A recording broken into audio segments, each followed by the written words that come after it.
Hey everyone, Blugoblin here. Thank you for joining me for this comic book review, and I'm going to be discussing the comics that ended the month of April 2017.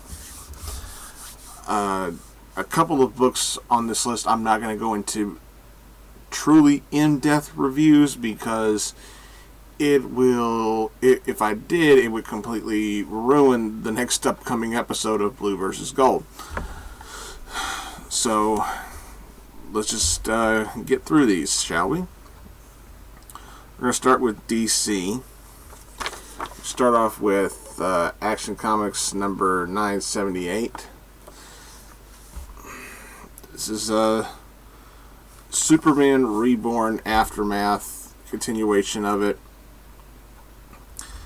This is serving a purpose for, basically retelling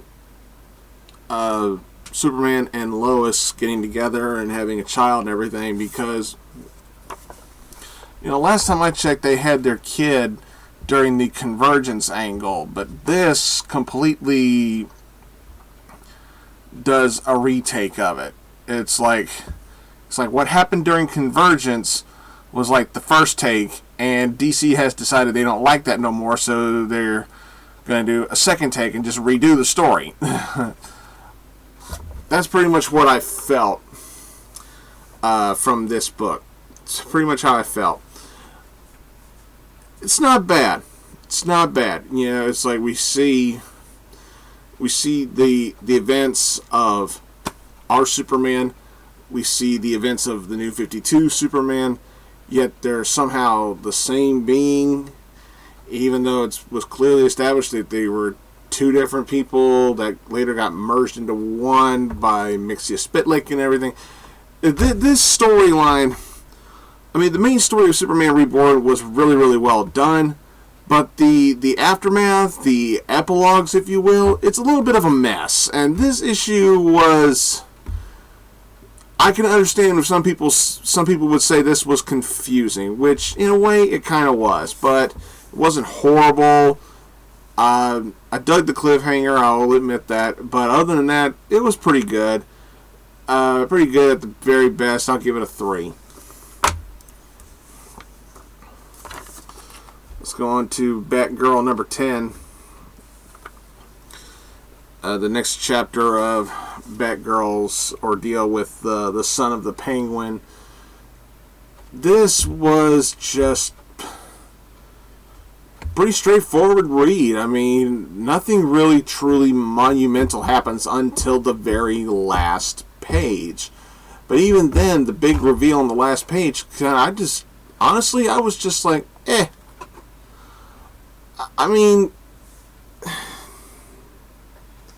Ever since Gail Simone left the title, DC is just like, it just seems like they're bound and determined to make Batgirl at times seem so cutesy-wootsy and everything. It just, sometimes it just doesn't work. But this issue, it was fun. Barbara still has her magnificent detective skills and everything, yet she's supposed to be in her 20s, yet there are times she still comes off acting like a kid. Just complete backward step in terms of character development, but I still enjoy the title from time to time. It does have hits and it does have misses. This one, it's leaning more toward a miss than a hit, because like I said, I didn't really feel anything or feel like anything important was happening until the very end of the book. That's not good, folks. I gotta be square, and I gotta be straight, excuse me, and boy, did I pick a wrong word. I gotta be straightforward and say it was just barely an above average read at best. I give it a 2.5 to a 3 at the very best. Let's move on to Batman 66 meets Wonder Woman 77, number 4. God damn, that's a mouthful. Same creative team, still doing a great job with this. Bruce and Diana catch up to Ra's al Ghul, who is using the Lazarus Pit on Themyscira, or Paradise Island, whichever title you want to use. I just found it kind of weird. I still find it so weird that the Amazons get such different character development depending on what style of story you're telling. There are times where the Amazons come off bloodthirsty, like if a man sets foot on Themyscira, they kill him, or they question him, or imprison him, or just say, get back on your boat, or whatever your transport was, and just leave, and don't ever come back, and don't even mention that you found us, and blah, blah, blah. But this particular branch of Amazons is not only fine with man stepping foot on the island, but they seem very, very embracive of it. Especially with Batman and Robin. Now somebody does come with them. Catwoman. I'll go ahead and give this away. Catwoman comes with them on this quest to stop Ra's al Ghul, and she ends up choosing to stay at Paradise Island. Okay. We'll see how long that lasts. But I thought this was a very finely done issue. I thought it was very good, very well handled. It was, I watched, the Wonder Woman TV show as well as the Batman show. And for anybody who watched Wonder Woman in the 70s, anybody who watched Linda Carter's rendition, there's a certain character that shows up in this book that only the fans of the Wonder Woman TV show will know.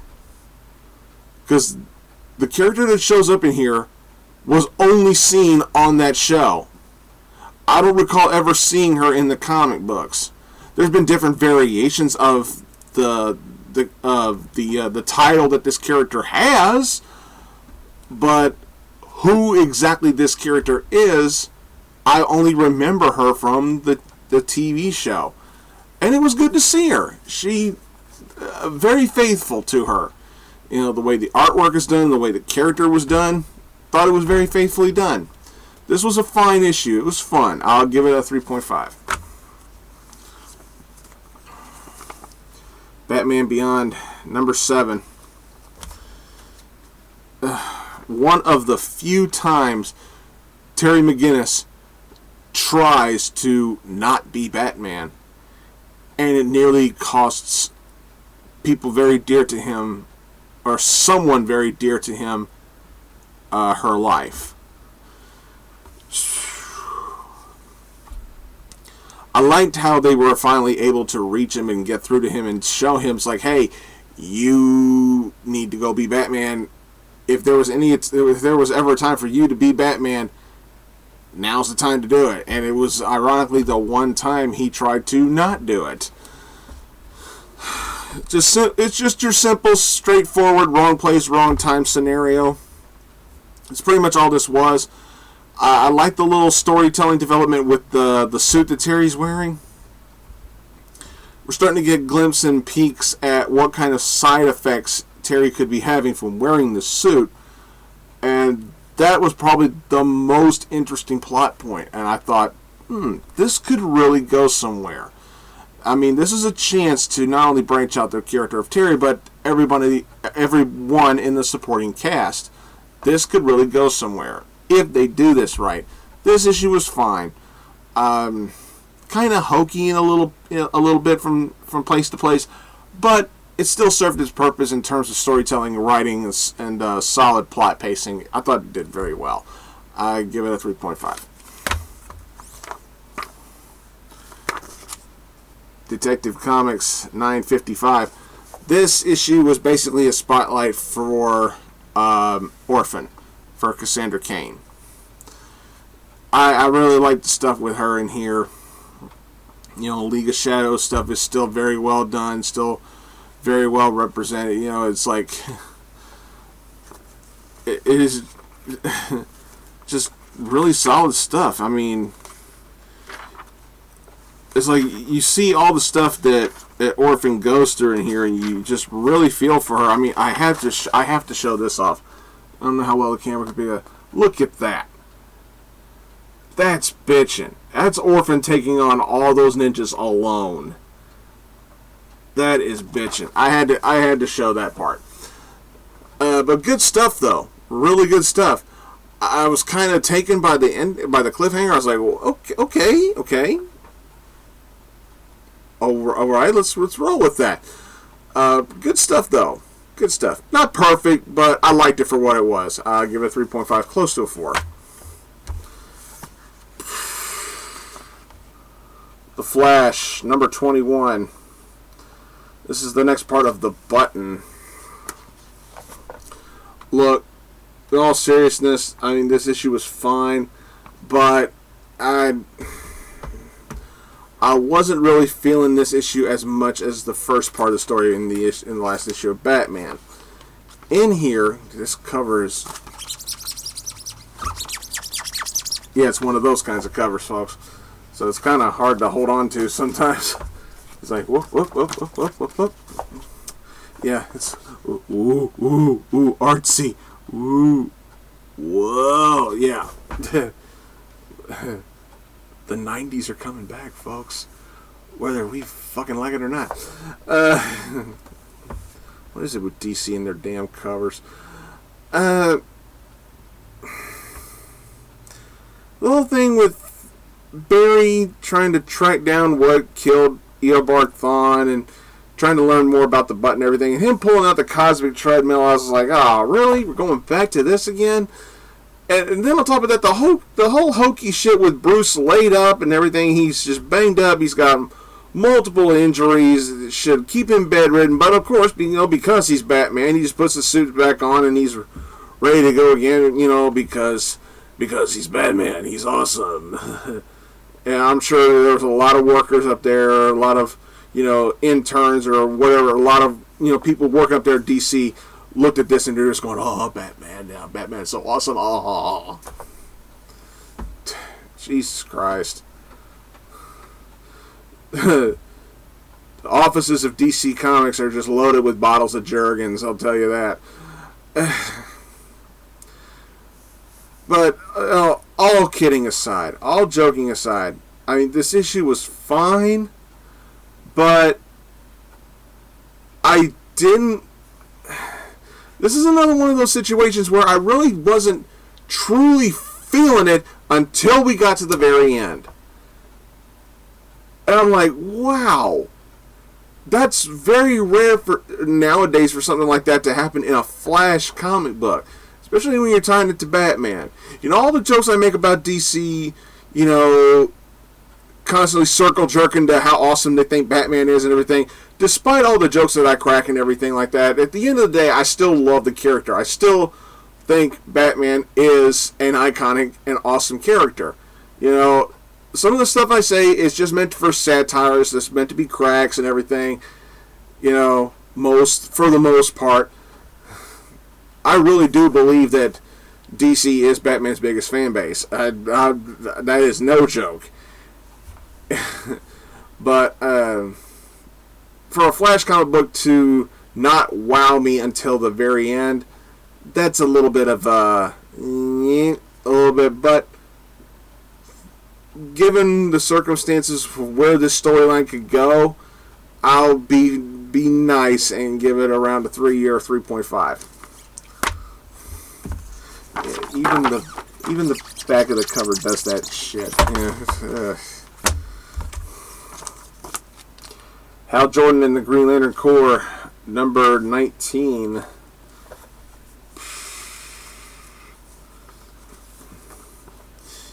Yeah.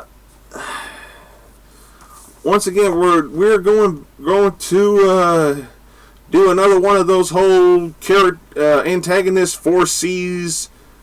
Antagonist is the villain because he saw what's gonna happen in the future, blah blah blah blah blah blah blah blah blah.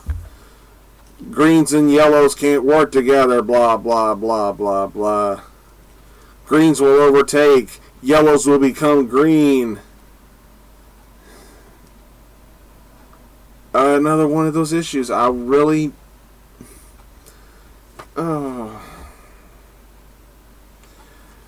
It's just, I feel like this is going to be another one of those situations where it's a story based on a phony prophecy that turns out to be bullshit just to push up the antagonist's threat and everything like that.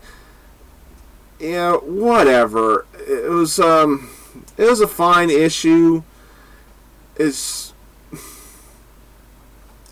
I don't really believe that DC's just going to get rid of the Sinestro Corps altogether. But as an issue on its own, it was okay. I give it a 3 at the at the very best. Just calling it like I see it, folks.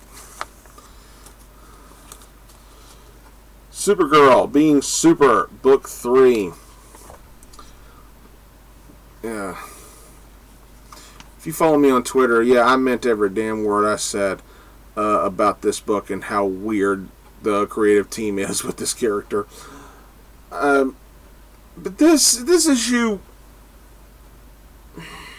tends to go more to the depressing values of, of all the characters involved in here. There were deaths and everything, and everybody's just moping, finding their own ways to cope. Some are, some are respectful, some people are douchebags. Kara reminisces about the past, how she's been growing up on Earth and blah blah blah. As the issue progresses, we're seeing another character step in, and I'm seeing it go toward the whole liar revealed shtick, and man, that cliche is so old. The whole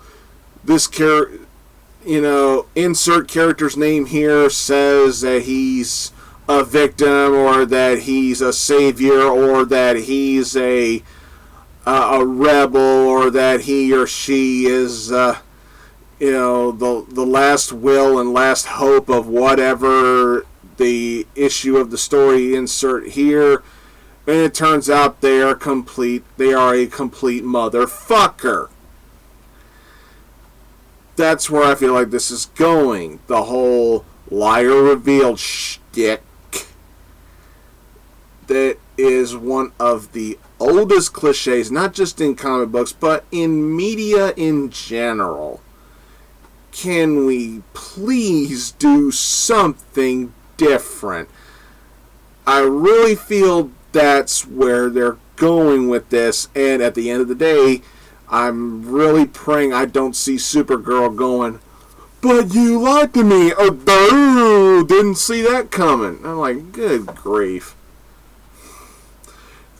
To me, it's just going to make the character of Supergirl look incredibly naive and dumb, and I don't want that.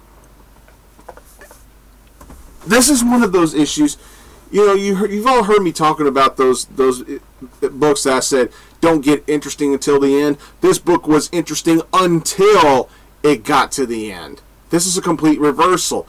I was really getting into this issue in terms of drama and in terms of storytelling, and even the artwork was good. But then when it got towards the end of the book, that's when the interest was going,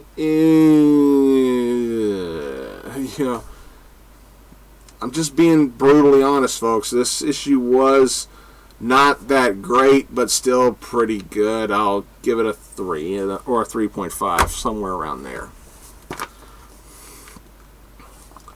Wonder Woman, number 21.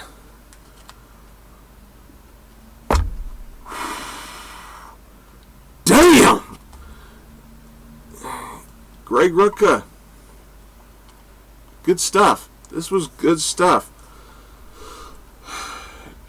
Trying to help this poor lady well, she's not really a poor lady. At times she can be an outright bitch.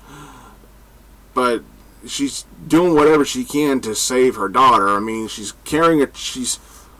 coddling a child that don't have a fucking face, and by the end of the issue, we're introduced to an old friend of Diana's. That's all I'm going to say. This was good. This was very fun. I dug it. Certainly better than the last issue was. But really, good stuff. I dug this. I give it a 4. Let's go on to the indie stuff. Our IDW. Teenage Mutant Ninja Turtles Universe, number 9. This issue was fine. It's Angel and Alapex in a city full of mutants. Excuse me. Mostly made up of frogs. And here I thought, looking at the cover, here I thought they were going to bring in the punk frogs or something, Like, I thought they were going to bring in, does anybody remember the old punk frogs from the 80s cartoon? Napoleon and stuff like that. I mean, Genghis Khan, Napoleon Bonafrog. I thought they was going to bring in some of the punk frogs, but no, it's just giant mutant frogs. And even the leader didn't have a name that I recognize. But I thought the first story was fine. The second story with the ninjas and stuff like that, and seeing Master Splinter in a kimono that has the emblem that was once worn by his sworn enemy, the Shredder, to see him in that garb was really weird. It felt so weird and it felt so out of place. Yet it's one of those things that once you see it, you just can't unsee it. Damn. But this issue, besides that moment, this issue was fine. In my opinion, not worth $5. It did progress the story, and it did progress the characters somewhat, but for $5, we need better than somewhat. We need good. But the second story with the ninjas and seeing Splinter in the Foot Clan kimono thing, that definitely helped, because that's something I ain't going to forget for a while. Yeah, give it a 3, around a 3.5 out of 5 at the very best.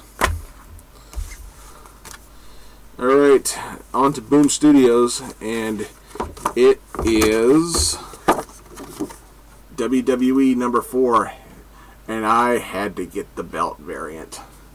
It's my favorite championship, the Intercontinental title.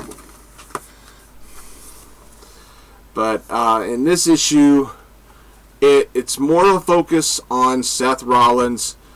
We're at the point now where he's about ready to make his big return on WWE television, right before he's ready to attack Roman Reigns, right before their match at Money in the Bank. We're at the point where he's about to run in after Roman Reigns is beating AJ Styles. But the stuff that Rollins goes through in here before he makes his triumphant return to television is just really telling, and it's just like, it's doing such a good yet cartoony job, but a good job of building Seth Rollins up as the underdog, as the babyface, trying to overcome the obstacles of the Authority and Triple H. I swear, it does a better job than the company does on TV. I mean, that should say something to Vince McMahon. Vince McMahon should, have a little talk with his writers and say, hey, I'm getting better storytelling out of a damn comic book? You're all fired, damn it! Yeah, just hire a new creative team. If a comic book can do a better job of building up a rivalry between Triple H and Seth Rollins than the actual WWE writers and creative team can do, that's a big problem. But we're talking about the comic book, and the comic book itself was really good.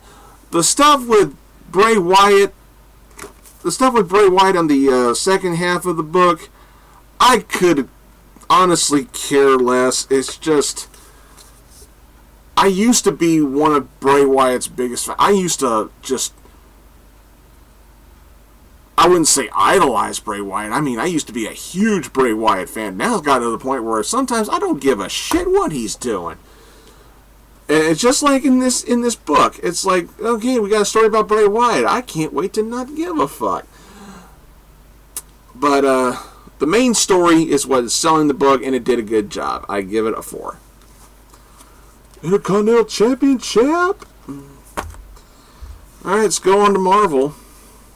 Ooh, I see a DC book I forgot to cover. Whoops. Here's a DC book I forgot to mention. Teen Titans #7. And I pointed this out on Twitter, but I have to say it again right here. There's a scene where Damian's leaping into action against King Shark, and King Shark just punches Damian. And what an appropriate word to pop up from the punch. Douche. I guarantee you that was fucking done on purpose. Also, I gotta say, I love this cover, especially seeing King Shark strangle Beast Boy and his eyes popping out like that. It looks so Looney Toony. It's hilarious. It's like... But all in all, this issue was pretty much Aqualad getting recruited. The new Aqualad getting recruited. And I'm all for it. You know, some more old school, you know, another one of those old school characters, but a modern take on it. I'm all for it. It's just really good. I just wish, instead of Aqualad, could we have found a way to get Cyborg in there so we can get the full Wolfman Perez reunion? I mean, shit. Then again, I'm just picking. But a fun issue, very fun. I give it a 3.5. Can't believe I missed that. All right, now let's go on to Marvel. Marvel with Mighty Thor #18. This is the conclusion of the storyline with. Well, I can't say it's the conclusion because it's still going on, but Thor and the rest of the Asgardians have basically dealt with the Shi'ar gods, and some of the Shi'ar have even turned on their gods and everything. You know, Thor has been, I'll spoil this, Thor has been declared the winner of this little contest, and of course the Shi'ar gods feel like it's an outrage, and yeah. But it's really interesting that they're bringing in Quentin Quire, of all people, to, you know, assist Thor and everything. Especially seeing what the Shi'ar gods do at the end of the issue. Then we see the true reason why Quentin Quire's here. And I'm not going to say anything else. This was a good issue. Very, very fun. Very well done. Jason Aaron, I hope you never leave this title. It is really good. I give it a 4. Now, to end this video, I'm going to do like a little short, abridged review of these two books without giving too much away. And I will go ahead and say this. One of these books made my pick of the week, but I'm not going to say which one it is because it will be a major spoiler to another video I'm wanting to do. But here they are. Issue 2 of X-Men Gold and X-Men Blue. Now, what I will say about both of these issues is that both of them were done very well. Very good writing, solid artwork. Each issue, just like the first issues, they each had good writing and solid artwork to match the style of storytelling that they were going for. Both had good character development. Both had heavily dramatic moments. At the end of the day, though, only one of them was just... And this is going to be another one of those cases where one of these two books was slightly better than the other. But I'm not going to say that here. But I'll just end it right there and say, if you want to hear my full thoughts on these, if you want to know which one I thought was better, be sure to stay tuned on this channel for the second upcoming episode of Blue vs. Gold. So there you go. Well, that's it for this video. I want to thank y'all for watching. I hope you all enjoyed it. Please subscribe. Go check out Blugoblin X, Arkham Asylum Studio, Lenore 2003. She just did a her next crazy Let's Play Crazy Crab video. It is episode 6. It is up. Hopefully I haven't messed up the audio on it. Don't forget my bro, TheMtVernonKid, is of course Deadpoolzilla and Brandon Hex with respect. Thanks for watching, everybody. Hail Hydra. I'll see y'all later. Take care.